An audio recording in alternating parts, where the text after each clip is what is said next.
Hey there, everyone. Welcome back to Easy English Podcast. I'm your host, Emma, and Jeff, I'm so glad you're tuning in today for the first time. Thanks for having me here, Emma.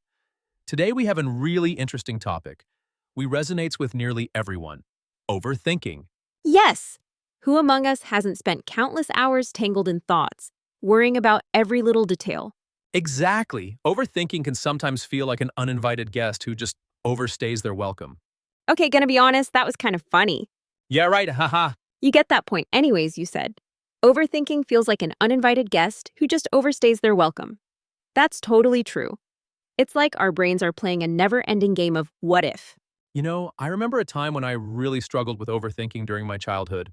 Oh, now you gotta tell us that story. Well, I'd hesitate to ask a friend to hang out after school because I'd think, what if they say no? What if they think I'm annoying? What if they already have plans? I mean, it's just nonsense. Really overthinking can be good, but also really bad. Sometimes you just overthink literally everything, and it got to a point where you just lay in your bed and you start to overthink everything in your life. But don't worry, there is an easy fix for that. I mean, I can only tell from my experience, but that's such a classic case of overthinking. It's amazing how those apprehensions can spiral out of control. Exactly, and then I ended up not asking at all, leading to missed chances for fun and connection. It's a common cycle. Overthinking convinces us that our fears are real, even when they aren't. Let's unpack why we fall into this overthinking trap. It often starts with a single thought that spirals into an avalanche of worries. It's just that our anxiety often stems from a desire to predict and control the outcome of situations, which is so unrealistic. Because most likely, you can't even control some situations, and if you could, you overthink everything again. I mean, it's just happen afterwards. There's nothing you can do. I actually just wanted to say the same. There's nothing you can do. The only thing you can do is might learn out of the situation. But that's it, don't overthink it, and just move on. A significant reason so many of us overthink is tied to our brain's evolutionary instincts.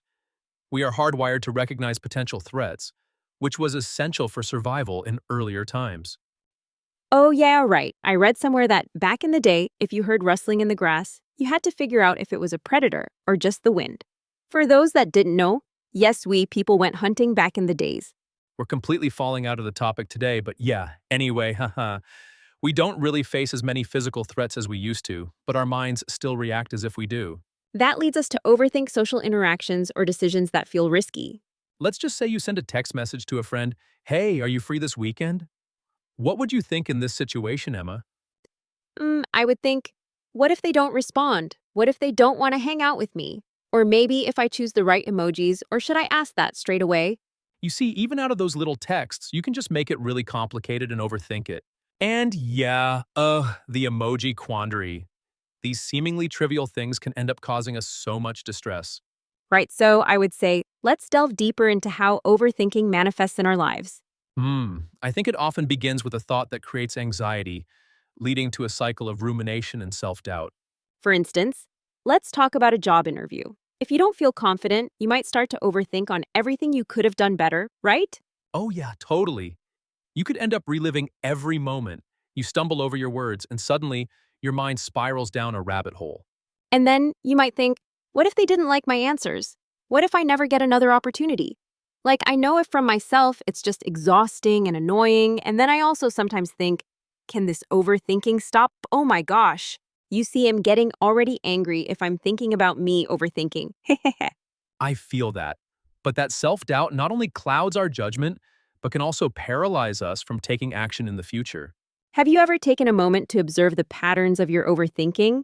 Yes, once I became aware of it, I could start to change my responses. It's crucial to recognize that overthinking often results from fear and self-doubt. Even small things can set it off. Definitely. It's about tuning into your thoughts and acknowledging when you're spiraling. So, how can we manage overthinking when it starts to take over? Let's discuss some practical strategies. Absolutely. First up is mindfulness. I don't get it. Can you explain it? Jack, there are a lot of things you don't get. I'm just kidding. So mindfulness is about focusing on the present moment without judgment. It can help ground us and quell those racing thoughts. One great way to practice mindfulness is through meditation. Just a few minutes daily can create a significant shift in your mental space. Oh, yes. Deep breathing exercises are also beneficial. Inhale deeply, hold for a moment, and exhale slowly. Or just as you said, meditation every day, 10 minutes, and you can literally do it from everywhere. Just set a timer for 10 minutes. Lay down, close your eyes, and just do. Think a little bit about your current situation or life. That immediate shift can help calm your racing thoughts, making it easier to approach the situation more rationally.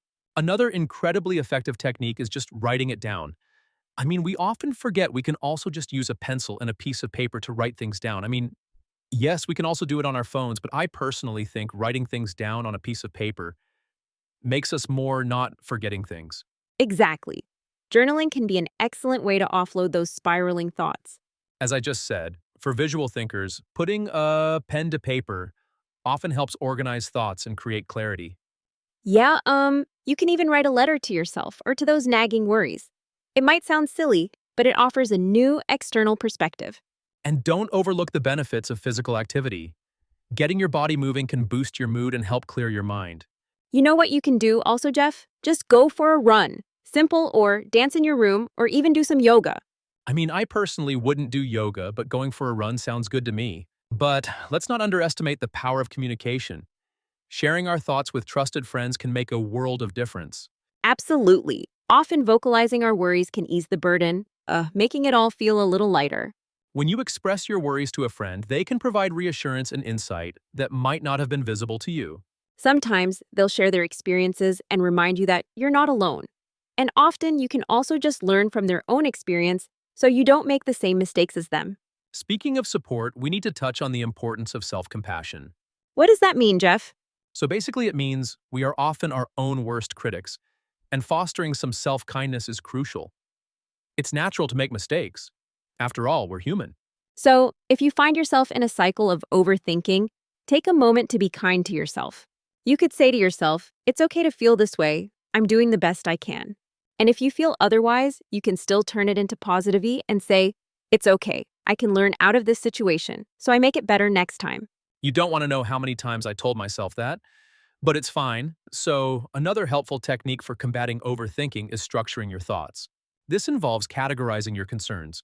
You can list them by urgency or importance. Yes, when you visualize your worries, it creates a sense of order and helps you decide what needs immediate attention. Now, let's take a moment to differentiate analytical thinking from overthinking. That's a great point. Analytical thinking is productive. It helps us make decisions based on facts and rationale.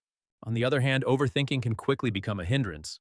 It's the spiraling thought process that leads to second-guessing oneself and creating unnecessary anxiety. For example, let's say you're deciding whether to pursue a new job opportunity. Analyzing might include weighing salary, work-life balance, and company culture. But overthinking might manifest in thoughts like, what if I'm not qualified? What if I hate the job? What if I never find anything better? Sometimes we just need to seek help, be it from a friend, family member, or even a professional. Yes, absolutely, therapy can provide a safe space to unpack those loops of overthinking. A therapist can offer tools and techniques tailored to help you. And you don't have to go through this alone. We all have our moments of doubt and anxiety. How about working on finding balance as well? In our fast-paced world, it's easy to overthink everything. Yes, creating designated times for reflection can help. Instead of letting worries consume your day, set aside a specific time to address them. This strategy can help compartmentalize feelings and give you a break from the constant churning in your mind. Let's talk briefly about embracing imperfection. Oh, that's an important aspect. Accepting that we can't be perfect is liberating. And sometimes fear of imperfection leads to inaction. So true. Instead of focusing on the possible mistakes, consider what you have to gain. Every misstep is a learning opportunity to improve and grow. Building resilience is another key factor. Every misstep is a learning opportunity to improve and grow. It's about cultivating a mindset that sees challenges as stepping stones rather than stumbling blocks. In closing, overthinking is a struggle millions face, and the tools we discussed today can empower you to take control. Remember, it's about progress, not perfection. You won't conquer overthinking overnight, but every step in the right direction counts. Thank you for joining us on this episode of Podcast and Chill. We hope you've taken away some new insights and strategies to help you combat overthinking. Please remember to share your experiences and techniques on our social media platforms. We love hearing from you. See you in the next episode.